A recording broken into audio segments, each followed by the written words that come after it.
বিসমিল্লাহির রহমানির রহিম। প্রিয় দেশবাসী, আসসালামু আলাইকুম। শুরুতেই মহান আল্লাহর দরবারে শুকরিয়া আদায় করছি। হাজারো শহীদের প্রাণের বিনিময়ে আমরা দেশ এবং জনগণের স্বাধীনতা, সার্বভৌমত্ব রক্ষা করতে পেরেছি। তাবেদার মুক্ত বাংলাদেশে জনগণের ভোটে জনগণের কাছে জবাবদিহিমূলক একটি নতুন সরকার যাত্রা শুরু করেছে। দেশে গণতন্ত্র এবং মানুষের অধিকার পুনঃপ্রতিষ্ঠার এই যাত্রা লগ্নে আমি দেশবাসীকে শুভেচ্ছা এবং আন্তরিক অভিনন্দন জানাই। স্বাধীনতা প্রিয়, গণতান্ত্রিক আমি প্রিয়। জনগণের কারণেই দেশে আবার মানুষের অধিকার, সম্মান এবং মর্যাদা পুনঃপ্রতিষ্ঠার সুযোগ সৃষ্টি হয়েছে। আমি দেশবাসীর উদ্দেশ্যে একটি বার্তা দিয়ে বলতে চাই, মুসলমান, হিন্দু, বৌদ্ধ, খ্রিস্টান তথা দল, মত, ধর্ম, বর্ণ নির্বিশেষে পাহাড়ে কিংবা সমতলে বসবাসকারী এই দেশ আমাদের সবার। প্রতিটি নাগরিকের জন্যই এই দেশকে আমরা একটি নিরাপদ ভূমিতে পরিণত করতে চাই। একটি স্বনির্ভর, নিরাপদ, মানবিক, গণতান্ত্রিক বাংলাদেশ প্রতিষ্ঠায় বিএনপি সরকারের লক্ষ্য। প্রিয় দেশবাসী, ফ্যাসিবাদের সময়কালে দুর্নীতি দুঃশাসনে পর্যুদস্ত একটি ভঙ্গুর অর্থনীতি, দুর্বল শাসন কাঠামো আর অবনতিশীল আইন শৃঙ্খলা পরিস্থিতির মধ্য দিয়ে নতুন সরকার যাত্রা শুরু করেছে। আইন শৃঙ্খলা পরিস্থিতির উন্নয়ন এবং কঠোরভাবে দুর্নীতি নিয়ন্ত্রণের মাধ্যমে জনগণের মনে শান্তি, নিরাপত্তা ফিরিয়ে আনাই হচ্ছে আমাদের সরকারের প্রধান অগ্রাধিকার। সারা দেশে জুয়া এবং মাদকের বিস্তারকেও বর্তমান সরকার আইন শৃঙ্খলা অবনতির অন্যতম কারণ বলে চিহ্নিত করেছে। সুতরাং জুয়া এবং মাদক নিয়ন্ত্রণে আইন শৃঙ্খলা বাহিনী সব রকমের কঠোর পদক্ষেপ গ্রহণ করছে। জনজীবনে শান্তি ও নিরাপত্তা নিশ্চিত করতে সরকার সর্বোচ্চ উদ্যোগ গ্রহণ করছে। দেশের প্রতিটি সাংবিধানিক এবং সরকারি বেসরকারি প্রতিষ্ঠান চলবে বিধিবদ্ধ নীতি নিয়মে। দলীয় কিংবা রাজনৈতিক প্রভাব, প্রতিপত্তি অথবা জোর জবরদস্তি নয়। আইনের শাসনই হবে রাষ্ট্র পরিচালনার শেষ কথা।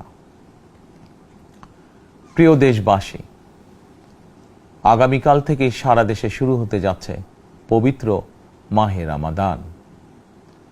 আমি দেশবাসীকে পবিত্র মাহে রমাদানের শুভেচ্ছা জানাই। রমাদান আত্মশুদ্ধির মাস। আমরা যদি আত্মশুদ্ধি শব্দটির মর্মার্থ উপলব্ধি করি, তাহলে এই মাসে মানুষের ভোগান্তি বাড়ার কথা নয়। যদিও আমাদের অনেকের মধ্যেই এই মাসটিকে ঘিরে ব্যবসায় অধিক মুনাফা লাভের প্রবণতা লক্ষণীয়।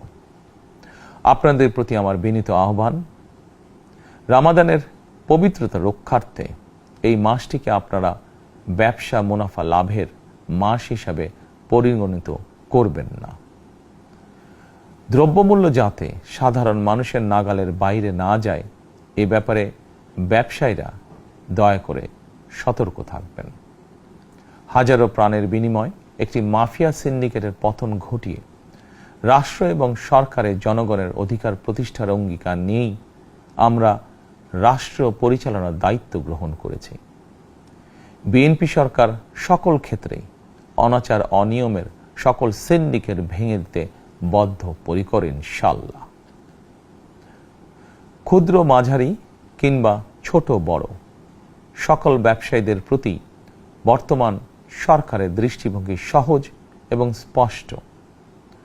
বর্তমান সরকার ব্যবসায়ী এবং ক্রেতা সাধারণ উভয় স্বার্থ রক্ষা করেই প্রয়োজনীয় পদক্ষেপ গ্রহণ করতে চায়।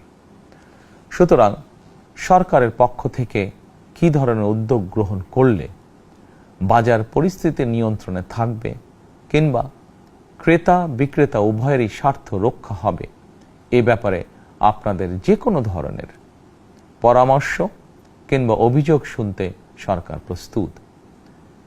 ক্রেতা বিক্রেতা গ্রহীতা, এই সরকার সকলেরই সরকার। এই সরকার আপনাদেরই সরকার। আপনারাই ভোটের মাধ্যমে এই সরকারকে রাষ্ট্র পরিচালনার দায়িত্ব দিয়েছেন। আপনারাই এই সরকারের শক্তি। প্রিয় দেশবাসী, পবিত্র রামাদান মাসে রোজাদারগণ বিশেষ করে ইফতার, তারাবি, সেহরি এই সময়গুলোতে নিরবিচ্ছিন্নভাবে গ্যাস, পানি ও বিদ্যুৎ সরবরাহ পেতে চান। এই বিষয়টি নিশ্চিত করতে এরই মধ্যে আমি সংশ্লিষ্ট কর্তৃপক্ষকে নির্দেশনা দিয়েছি। অপচয় রোধ করে কৃচ্ছ্রতা সাধন প্রতিটি মুসলমানের ঈমানি দায়িত্ব। অফিস আদালতে বিনা প্রয়োজনে কিংবা প্রয়োজনের অতিরিক্ত গ্যাস, বিদ্যুৎ, পানি খরচের ব্যাপারে সচেতনতা অবলম্বন করাও ইবাদতেরই অংশ বলেই আমি মনে করি। দেশের সকল সরকারি বেসরকারি কর্মকর্তা কর্মচারী এবং জনসাধারণের প্রতি কৃচ্ছ্রতা সাধনের আহ্বান জানানোর আগে আমি সরকারের মন্ত্রী এবং বিএনপি সংসদ সদস্যদেরকে দিয়েই একটি দৃষ্টান্ত স্থাপন করতে চেয়েছি। বিএনপির সংসদীয় দলের প্রথম সভাতেই আমরা সিদ্ধান্ত নিয়েছি, বিএনপি থেকে নির্বাচিত কোনো সংসদ সদস্য সরকারি সুবিধা নিয়ে ট্যাক্স ফ্রি গাড়ি আমদানি করবেন না এবং প্লট সুবিধাও নেবেন না। আমি আপনাদের সামনে বলেছিলাম, রাষ্ট্র পরিচালনার সুযোগ পেলে বিএনপি সরকার মহানবীর ন্যায়পরায়ণতার আদর্শ অনুসরণ করবে। আমি মনে করি বিএনপির সংসদীয় দলের এই সিদ্ধান্ত ন্যায়পরায়ণতার আদর্শেরই একটি অন্যতম প্রতিফলন। প্রিয় দেশবাসী, বিভাগীয় শহরগুলিতে বিশেষ করে রাজধানী ঢাকায় যানজট অত্যন্ত নিয়ন্ত্রণহীন। হাটে মাঠে ঘাটে, অফিস আদালতে জনগণের ভোগান্তির শেষ নেই। জনজীবনের নানা ক্ষেত্রে জনদুর্ভোগ লাঘব করা না গেলে জনমনে স্বস্তিও ফিরবে না। রাজধানীতে জনসংখ্যার চাপ কমাতে বিকল্প ব্যবস্থা গ্রহণ করা জরুরি হয়ে পড়েছে। মানুষ তার নিজ জেলায় কিংবা নিজের বাসা বাড়িতে থেকেও যাতে সহজভাবে সঠিক সময়ে অফিস, আদালত, ব্যবসা বাণিজ্য করতে পারেন, সেই লক্ষ্যকে সামনে রেখেই সারা দেশে রেল যোগাযোগ ব্যবস্থা ঢেলে সাজানোর উদ্যোগ নেওয়া হচ্ছে। এই পরিকল্পনার অংশ হিসাবে প্রথমেই রেল, নৌ, সড়ক এবং সেতু মন্ত্রণালয়ের কার্যক্রম পুনর্বিন্যাস ও সমন্বয় করা হচ্ছে। আমরা মনে করি সারা দেশে রেল যোগাযোগ ব্যবস্থার সহজ, সুলভ এবং নিরাপদ করা গেলে একদিকে যেমন জনগণের শহর কেন্দ্রিক বা নগর কেন্দ্রিক নির্ভরতা কমবে, অপরদিকে পরিবেশেরও উন্নতি হবে। প্রিয় দেশবাসী, আমাদের চারপাশে সমস্যার শেষ নেই, তবে সমস্যার পাশাপাশি সম্ভাবনাও কিন্তু কম নয়। আমাদের বৃহৎ জনগোষ্ঠীকে যদি আমরা দক্ষ জনশক্তিতে রূপান্তরিত করতে পারি, তাহলে এই জনসংখ্যাই হবে আমাদের জনসম্পদ। আমরা নিজেদেরকে দক্ষ করে গড়ে তুলতে পারলে শুধু বাংলাদেশই নয়, বিশ্ব বাজারও আমাদের জন্য উন্মুক্ত। তথ্য প্রযুক্তির সিঁড়ি বেয়ে বিশ্ব এখন কৃত্রিম বুদ্ধিমত্তার যুগে প্রবেশ করেছে। প্রযুক্তির এই প্রতিযোগিতামূলক বিশ্বে সম্মান এবং স্বচ্ছতার সঙ্গে টিকে থাকতে হলে আমাদেরকে কোনো না কোনো একটি বিষয় বা কাজে পারদর্শী হতে হবে। দেশের কোটি কোটি শিক্ষার্থী এবং তরুণ যুবশক্তির উদ্দেশ্যে বলতে চাই, মেধায়, জ্ঞানে, বিজ্ঞানে নিজেদেরকে যোগ্য করে গড়ে তোলার জন্য যত রকমের সহযোগিতা দেওয়া যায়, সব রকমের সহযোগিতা দিতে বর্তমান সরকার প্রস্তুত। কর্মসংস্থান এবং কর্ম পরিবেশ নিশ্চিত করার সুনির্দিষ্ট অঙ্গীকার নিয়ে বর্তমান সরকার যাত্রা শুরু করেছে। প্রিয় দেশবাসী, দীর্ঘ 18 বছর পর দেশে ফিরে গত বছর 25শে ডিসেম্বর আমি বলেছিলাম, দেশ এবং জনগণের জন্য আই হ্যাভ এ প্ল্যান।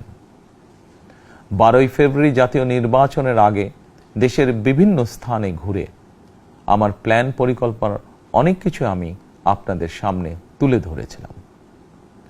আপনারা স্বাধীনতার ঘোষকের প্রতিষ্ঠিত দল বিএনপিকে ভোট দিয়ে রাষ্ট্র পরিচালনার দায়িত্ব দিয়েছেন, সকল পরিকল্পনা বাস্তবায়নের সুযোগ দিয়েছেন। এখন এই সুযোগকে কাজে লাগিয়ে সকল অঙ্গীকার পূরণ করার দায়িত্ব বিএনপি সরকারের। আমরা আমাদের পরিকল্পনা এবং প্রতিশ্রুতি বাস্তবায়নের কাজ শুরু করে দিয়েছি ইনশাআল্লাহ। অঙ্গীকার পূরণের এই যাত্রাপথে আমরা ভবিষ্যতের দিনগুলোতেও আপনাদের অব্যাহত সমর্থন প্রত্যাশা করি। প্রিয় দেশবাসী, সরকার প্রধান হিসাবে আমি দেশবাসীর উদ্দেশ্যে একটি বিষয়ে প্রতি দৃষ্টি আকর্ষণ করে বলতে চাই। নবগঠিত সরকার গঠনের সুযোগ দিতে যারা বিএনপিকে ভোট দিয়েছেন কিংবা দেননি অথবা কাউকেই ভোট দেননি, এই সরকারের প্রতি আপনাদের সবার সমান অধিকার। বিএনপি সরকার বিশ্বাস করে দল মত ধর্ম দর্শন যার যার, রাষ্ট্র সবার। এই দেশে এই রাষ্ট্রে একজন বাংলাদেশী হিসাবে আপনার আমার আমাদের প্রতিটি বাংলাদেশী নাগরিকের অধিকার সমান। প্রিয় দেশবাসী, আল্লাহ আমাদের সবাইকে নিরাপদ এবং সুস্থ রাখুন। আল্লাহ আমাদের সকলকে ইতিবাচক পরিকল্পনাগুলো বাস্তবায়নের তৌফিক দিন। পবিত্র রমাদান মাস শুরুর শুভ লগ্নে আল্লাহর দরবারে এই নিবেদন রেখে আমার বক্তব্য শেষ করছি। আল্লাহ হাফেজ। বাংলাদেশ জিন্দাবাদ।